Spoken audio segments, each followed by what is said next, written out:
The Game Boy Pocket is unfortunately the runt of the Game Boy family, and it doesn't always get all of the cool mods that the other models get. Fortunately for the Pocket, I like runts, especially the banana ones. And I guess High Speed Edo does too, because the Pocket finally has its own laminated IPS kit. I say finally, but really, it's been out for a while and I just haven't gotten to it yet. Because unless I'm putting a GBC board in it, not many people care about the Game Boy Pocket mods. And that goes for High Speed Edo too, because while they did finally make a laminated kit, it has a major problem with it.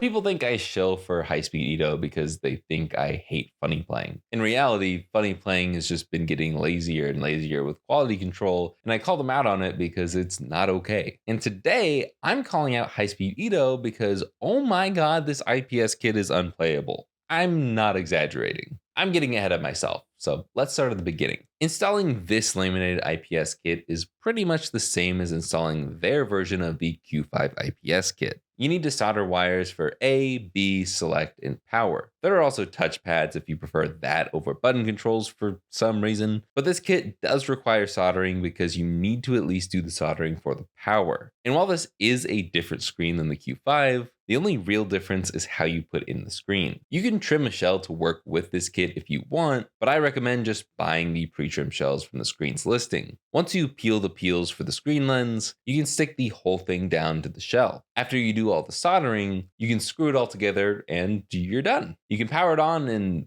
oh, what's going on here? Yeah, so that part where I called it unplayable, it's because this is the most power-hungry screen I have ever seen in a Game Boy mod. At first, I thought it was just because my contrast wheel was on the fritz, but nope. It was just struggling to turn on due to the amount of power it was demanding out of my rechargeable AAAs. Thankfully, I bought two kits because I was originally hoping that this would be my new go-to kit for IPS mods in Game Boy Pockets. Because if you didn't know, I sell pre-modded Game Boys on my website, retroremaster.com. This video isn't sponsored, so please buy a Game Boy. Or a cool shirt like this one. So I installed the other one in another pocket just to make sure it wasn't a fluke, and thankfully it was a fluke. In fact, the other kit is incredibly power efficient. It's so efficient that it may be the most power efficient Game Boy IPS kit that I have ever seen. It blows Funny Playing's Q5 kit out of the water.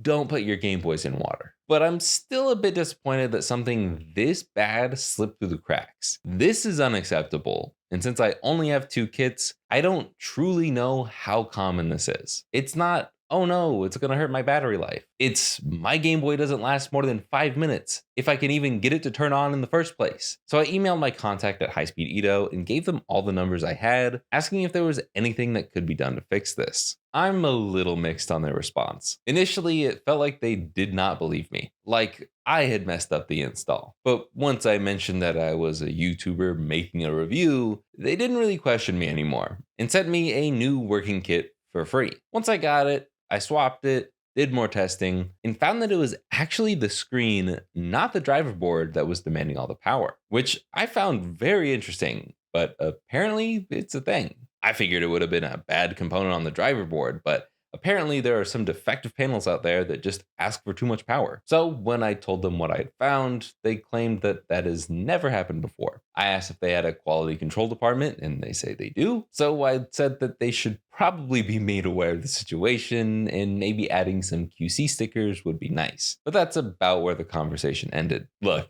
it's very possible that I had a 1 in a million bad panel, but they didn't seem to care to make me or my audience feel better about the situation. Not even we're gonna come up with a plan to make sure this doesn't happen again. So I don't really feel reassured that this won't happen again. If you do decide to pick this kit up, I recommend immediately running it for a few hours to see how long it lasts. If it struggles to turn on or dies in 10 minutes, contact High Speed Edo immediately for a refund or a replacement, because that is not acceptable. I just really hope that High Speed Edo doesn't slowly get lazier with their quality control like Funny Playing. I mean, really, all I want from them right now is for them to make a DMG and Game Boy Pocket kit that uses the Q10 OLED screen in the GBC kits. It would be so perfect to have that grayscale image on an OLED screen that has perfect inky blacks, as long as it doesn't draw too much power. Ignoring the power issue,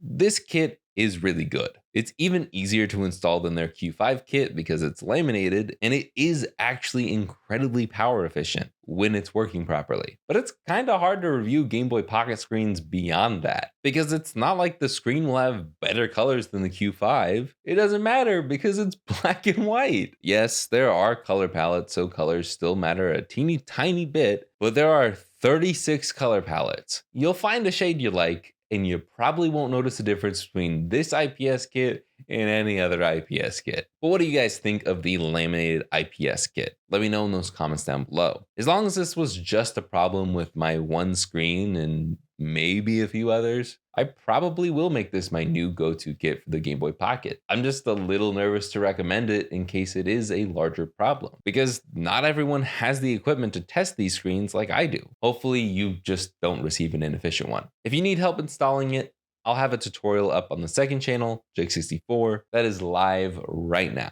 Otherwise, that's about it for me. There really isn't much else to say here. So like, subscribe, and I will see you guys in the next one.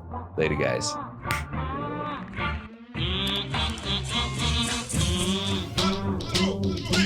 I wrote a full script before trying the second screen. Boy, that was a mistake. I thought I was gonna have the same issue. I'm glad it didn't, but that was a good waste of time.